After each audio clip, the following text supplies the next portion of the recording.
Hello guys, मैं निशान पोरवाल। और देखिए, बड़ा इंपॉर्टेंट बात करने जा रहे हैं।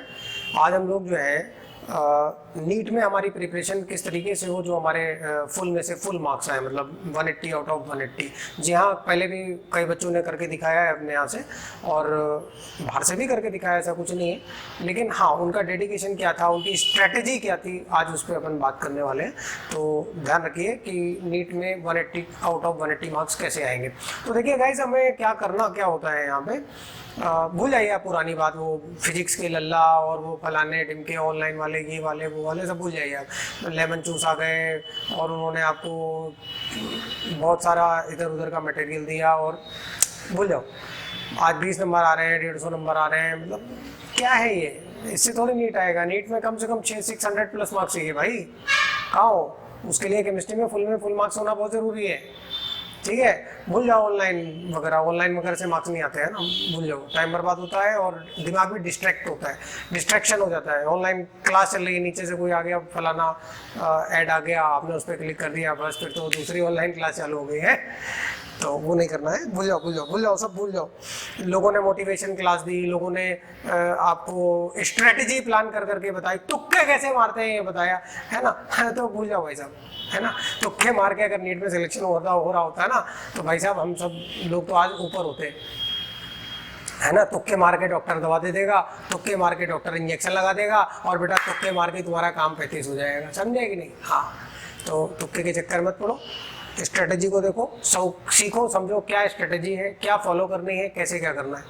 तो देखो भाई, ऐसा है, केमिस्ट्री में 3 पार्ट होते हैं, फिजिकल, ऑर्गेनिक, इनऑर्गेनिक। तीनों की स्ट्रेटजी अलग अलग है। ठीक है, फिजिकल केमिस्ट्री न्यूमेरिकल बेस्ड होती है। अब कई सारे इंस्टीट्यूट टीचर वगैरह पढ़ा देते हैं कि भाई फिजिकल केमिस्ट्री जो है आपकी वो जो है फार्मूला बेस्ड है। अरे फार्मूला तो तब लगाओगे ना जब क्वेश्चन समझ में आएगा। क्वेश्चन समझ में आएगा तो पता लगेगा कि भाई इसमें करना क्या है, फिर जो करके आंसर आएगा और आंसर से मार्क्स आएंगे। समझ में आ गई बात, है ना। ऐसे फार्मूला लगा दोगे, हिट एंड ट्रायल चल रहा है, लगाए पड़े तुक्के फार्मूले फलाना डिमका, तो भाई साहब उससे भी नीट में मार्क्स नहीं आते फार्मूलेबाजी से, पहली बात समझ लो। हाँ, इनऑर्गेनिक केमिस्ट्री में आपको बिल्कुल रट्टे मारने, बिल्कुल, है ना। लेकिन उसमें भी 2-3 चैप्टर ऐसे हैं जो पढ़ने हैं और फिर उसको रट्टे मारने हैं। ऑर्गेनिक केमिस्ट्री तो फिर अलग स्ट्रेटेजी होती है।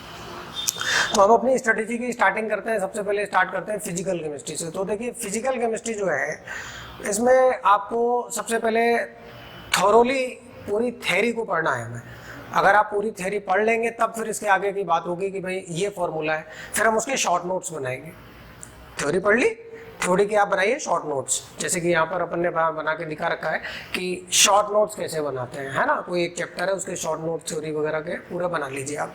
तो उसके बाद जो है जितने ज़्यादा आप न्यूमेरिकल की प्रैक्टिस करेंगे, जितने ज़्यादा आप न्यूमेरिकल की प्रैक्टिस करेंगे, उतना ज़्यादा आपका जो है कमांड आता जाएगा धीरे धीरे। ठीक है ना। और अगर कंसेप्चुअली लगाएंगे तो ऐसा नहीं है कि आपको 100 क्वेश्चन रोज लगाने हैं, 500 क्वेश्चन रोज लगाने हैं, प्रैक्टिस करनी है तो आप बहुत बड़े 30 मार्क का बन जाओगे, ऐसा कुछ नहीं है ना। आप जो है हर कंसेप्ट के कम से कम 20-20 क्वेश्चन लगाइए और डिफरेंट टाइप के लगाइए। ठीक है, और फिर उसके बाद अगर आपको टाइम मिलता है तो आप उसको इन्वेस्ट कीजिए, नहीं मिलता है तो मत कीजिए। ठीक है, लेकिन हर कंसेप्ट के कम से कम 20-20 क्वेश्चन की प्रैक्टिस जरूर कीजिए न्यूमेरिकल की, है ना। और जो है कुछ इंपॉर्टेंट टॉपिक्स होते हैं उनको तो बिल्कुल भूलना ही नहीं है। जैसे 11th क्लास में मैं बताऊं आपसे, वैसे तो हर चैप्टर से कुछ ना कुछ आता है, लेकिन जो 11th क्लास का चैप्टर है आपका थर्मोडायनेमिक्स, बड़ा इंपॉर्टेंट है। मैंने देखा लोगों को ऑनलाइन पढ़ाते हुए, ऑफलाइन पढ़ाते हुए देख रहा हूँ मैं, और मैं देख रहा हूँ कि उनका न तो मतलब थर्मोडायनेमिक्स का डेफिनेशन ही गलत बता देते हैं। अब डेफिनेशन गलत बता देंगे तो फिर आगे का काम भी गलत ही हो जाएगा।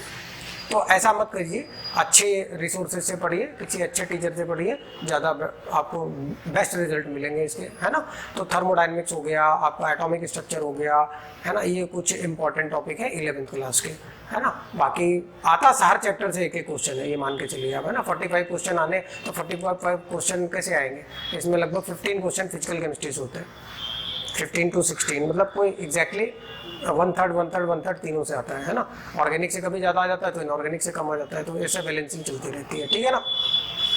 और फिर 12th के क्वेश्चंस के सारे, मतलब 12th के टॉपिक्स के सारे क्वेश्चंस आपको डिटेल में लगाने हैं, ध्यान रखिएगा।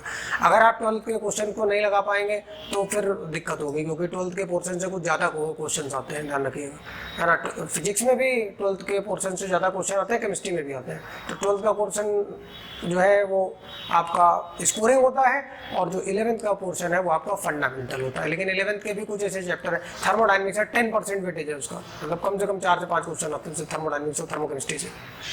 समझ रहे हैं बात को? बिल्कुल, है ना। अब आप क्या कीजिए, जब आप इनऑर्गेनिक केमिस्ट्री पे आते हैं, तो जब इनऑर्गेनिक केमिस्ट्री पे आएंगे तो इनऑर्गेनिक केमिस्ट्री में स्टिक विद एनसीईआरटी, जो एनसीईआरटी में लाइन बाय लाइन लिखी उसको कोड डालो, एकदम चार्ट डालो एकदम, लेकिन समझ के, है ना। अल्कली मेटल है तो वो उनका नाम क्यों अल्कली मेटल है, ठीक है। डी ब्लॉक है तो वो क्यों डी ब्लॉक एलिमेंट है, या कोई भी और अदर कंसेप्ट है तो वो ऐसा क्यों है। बॉन्डिंग है तो उसमें क्या पढ़ना है, कोऑर्डिनेशन कंपाउंड है उसमें क्या पढ़ना है, मेटलर्जी है उसमें क्या पढ़ना है। तो इस सब चीज़ों को आपको देखना होगा, जैसा कि यहाँ पर आपको दिखा रखा है कि एक इसमें भी शॉर्ट नोट स्ट्रेटेजी काम करेगी, बट स्टिक विद एनसीईआरटी। बहुत ज़्यादा इधर उधर जाने की जरूरत नहीं है। देखा गया है कि लगभग सारे क्वेश्चन एनसीईआरटी से ही आते हैं इनऑर्गेनिक केमिस्ट्री के केस में। और समझ लेना भाई, समझ लेना, अगर इनऑर्गेनिक का एक भी क्वेश्चन गलत कर दिया ना तो अपने पैर पे कुल्हाड़ी मार ली तुमने। अरे कुल्हाड़ी छोड़ो, कुल्हाड़ा मार लिया, अरे छोड़ छोड़ छोड़, ना तो कुल्हाड़ी मारी ना कुल्हाड़ा मारा, पैर ही कुल्हाड़ी पे रख दिया। एक क्वेश्चन मतलब 5 मार्क्स, 4 तो जो आ रहे थे वो गए और 1 माइनस भी करके जाएगा, तो 5 मार्क्स आपके जाएंगे। 5 मार्क्स में आपकी रैंक कम से कम 600-700 ऊपर नीचे हो जाएगी। समझ में आया कि नहीं? और एक एक रैंक का वैल्यू है भाई, एक एक रैंक का वैल्यू है, समझो। तो यहाँ पर हमारे जो है हमारे एस ब्लॉक की केमिस्ट्री है, पी ब्लॉक की केमिस्ट्री है, डी ब्लॉक की केमिस्ट्री है, एफ ब्लॉक की केमिस्ट्री है, और सारे ब्लॉक की केमिस्ट्री, तो इसको भी हमें ध्यान से रखना है, ठीक है, करेक्ट। और इसके बाद जो है हमारा कोऑर्डिनेशन केमिस्ट्री है, एक कोऑर्डिनेशन कंपाउंड नाम से चैप्टर होता है ना, एक मेटलर्जी नाम से होता है। तो ये कोऑर्डिनेशन और केमिकल बॉन्डिंग ये मोस्ट इंपॉर्टेंट चैप्टर है, सबसे ज़्यादा क्वेश्चन इसी से पूछे जाते हैं, 15 में 8 क्वेश्चन इसी से होते हैं, करेक्ट, समझ गए। तो भाई फिजिकल और इनऑर्गेनिक की स्ट्रेटेजी आपको डिटेल में बता दी है। अब बात आती है ऑर्गेनिक की स्ट्रेटेजी की। तो ऑर्गेनिक की स्ट्रेटेजी के लिए हमें क्या करना होता है, देखिए इसमें 2 पार्ट होते हैं ऑर्गेनिक केमिस्ट्री में। एक होता है टेक्निकल पार्ट जो हमें सीखना होता है, और दूसरा होता है थ्योरेटिकल पार्ट जो स्टिक विद एनसीईआरटी। तो शुरुआत में जैसे ऑर्गेनिक केमिस्ट्री स्टार्ट आती है, बच्चों को बहुत प्रॉब्लम आती है, बच्चों को ऑर्गेनिक केमिस्ट्री आते हैं हाथ पैर फूल जाते हैं, मेडिकल की तैयारी कर रहे हैं हाथ पैर फूल गए, ऑर्गेनिक केमिस्ट्री आई नहीं रही। अब ऑर्गेनिक केमिस्ट्री में क्या होगा, सबसे पहले आपको सिखाया जाएगा आईयूपीएसी नॉमेनक्लेचर। अब भाई साहब आईयूपीएसी नॉमेनक्लेचर है ना, वो अपने आप में एक छोटा सा टॉपिक है, उसके कुछ रूल्स हैं आईयूपीएसी के, वो हमें सीखने होते हैं, ठीक। 11th का पोर्शन जो है उससे मतलब फंडामेंटल स्ट्रॉन्ग होते हैं, और 12th के पोर्शन से स्कोर स्ट्रॉन्ग होता है। तो अब आपको स्कोर स्ट्रॉन्ग करना है तो 11th से ही ध्यान देना चालू कर दीजिए अपनी ऑर्गेनिक केमिस्ट्री पे।